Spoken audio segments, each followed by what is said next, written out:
నీకు కనిపించేవి అక్రమ సంపాదన, అన్యాయాలు, అక్రమాలు, దోపిడీలు, దౌర్జన్యాలు. అవన్నీ చేసి ఇంకా కోట్లు గడించాలి. ఇదేగా నీకున్న దృష్టి. ఇదిగో పెద్ద మనిషి, నీ వయసు అయిపోయింది. ఈ 3 సంవత్సరాల తర్వాత శాశ్వతంగా రాజకీయాల నుండి రిటైర్డ్ అయిపోతావు. నీకెందుకు నాతో గొడవ చెప్పు? వయస్సు శరీరానికి, మనసుకు కాదు మైదాన్ రెడ్డి. నీకు మైక్ ఇస్తా.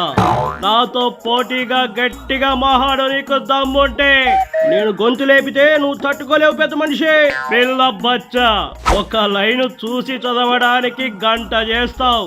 అందులో అన్ని బూతులే. ఇవాళ రేపు బూతులు కామన్ లేవయ్యా. ఏడ్చావులే. కొంచెం గొంతు పెంచితే నీ గొంతు బొంగురబోతుంది. నువ్వా నా స్టామినా గురించి మాట్లాడుతున్నావు? మూసుకోమ్మా.